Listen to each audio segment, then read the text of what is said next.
Saudara-saudari dan anak-anak yang terkasih dalam Kristus, dari Novisiat SVD Kuburuteng Manggarai Flores NTT, saya Pastor Freddy Jahadin SVD menyampaikan ucapan selamat jumpa lagi lewat siraman rohani.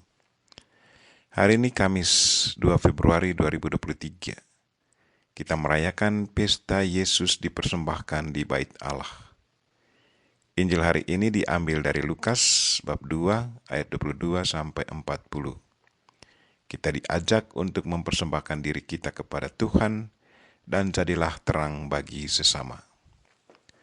Marilah kita berdoa memohon penerangan Roh Kudus. Dalam nama Bapa dan Putra dan Roh Kudus. Amin.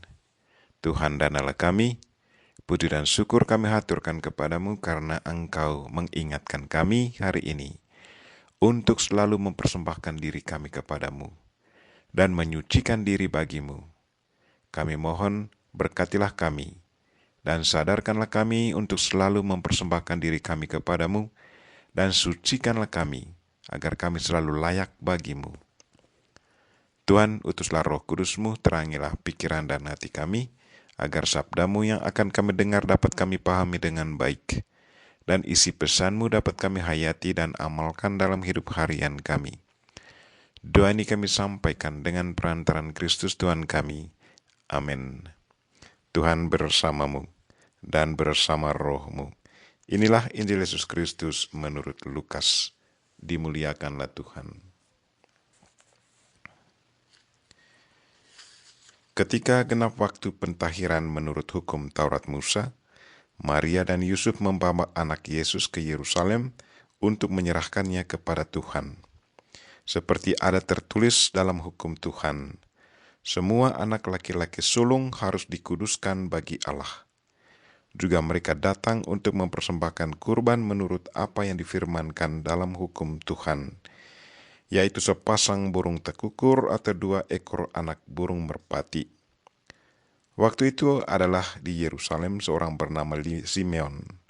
Ia seorang yang benar dan saleh hidupnya, yang menantikan penghiburan bagi Israel. Roh Kudus ada di atasnya, dan kepadanya telah dinyatakan oleh Roh Kudus bahwa ia tidak akan mati sebelum melihat Mesias, yaitu Dia yang diurapi Tuhan. Atas dorongan Roh Kudus, Simeon datang ke Bait Allah. Ketika anak Yesus dibawa masuk oleh orang tuanya untuk melakukan kepadanya apa yang ditentukan hukum Taurat, Simeon menyambut anak itu dan menatangnya sambil memuji Allah, katanya, "Sekarang Tuhan, biarkanlah hamba-Mu ini pergi dalam damai sejahtera sesuai dengan firman-Mu, sebab mataku telah melihat keselamatan yang daripada-Mu, yang telah Engkau sediakan di hadapan segala bangsa, yaitu terang yang menjadi penyataan bagi bangsa-bangsa lain dan menjadi kemuliaan bagi umat-Mu Israel." Yusuf dan Maria amat heran akan segala sesuatu yang dikatakan tentang anak Yesus.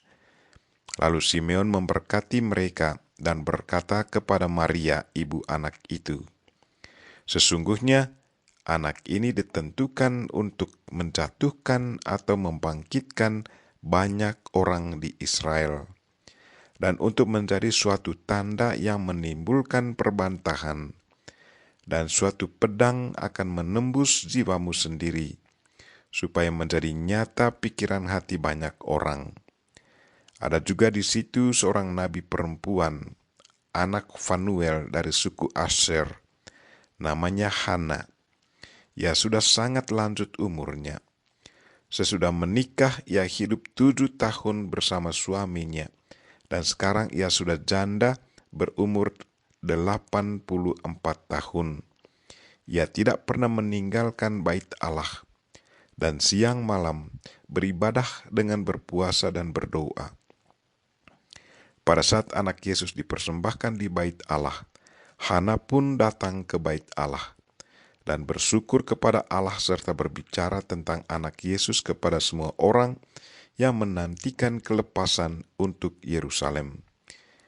Setelah menyelesaikan semua yang harus dilakukan menurut hukum Tuhan, kembalilah Maria dan Yusuf serta anak Yesus ke kota kediamannya, yaitu Nazaret di Galilea.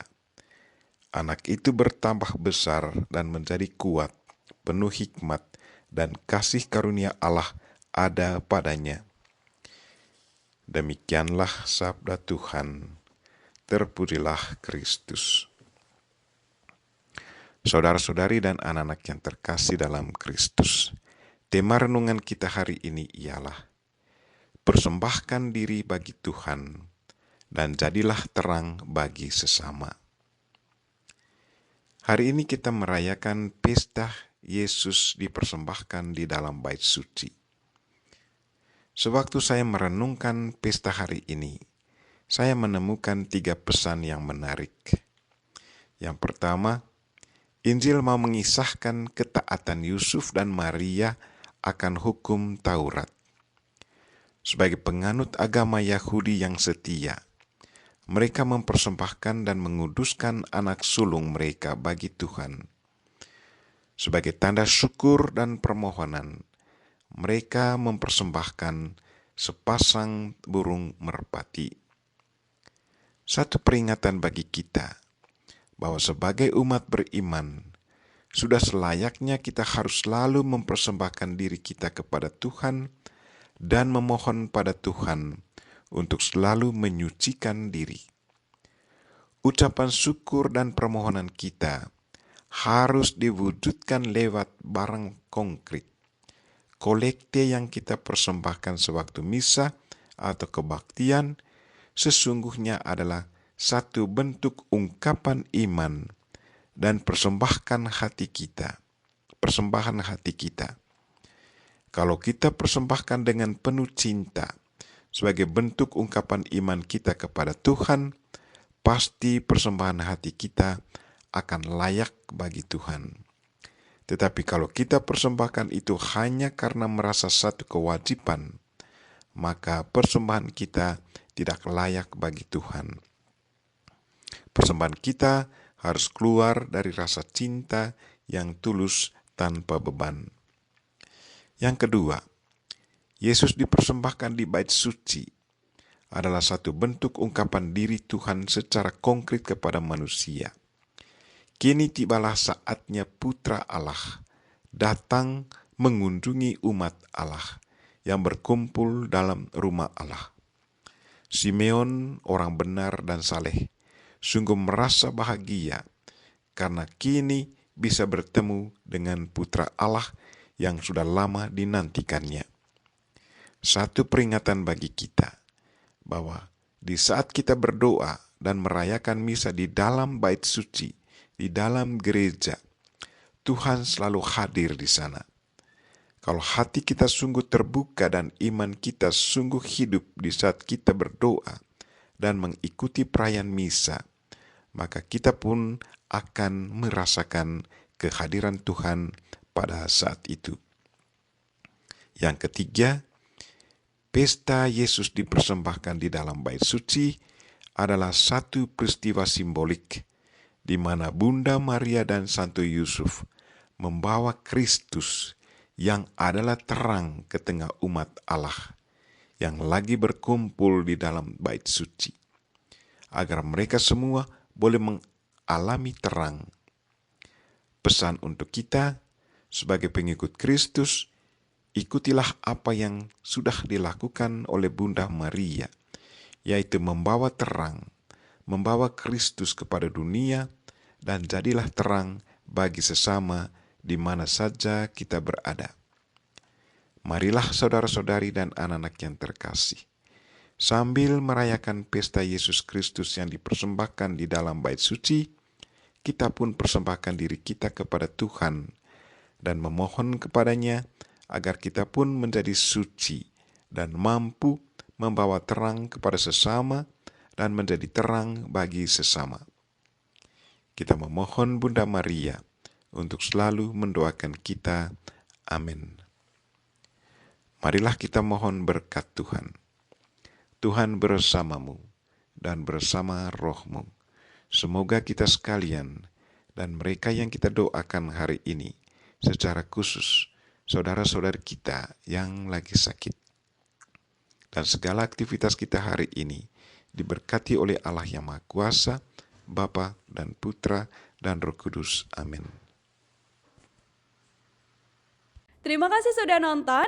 Jangan lupa like, subscribe, dan share ya.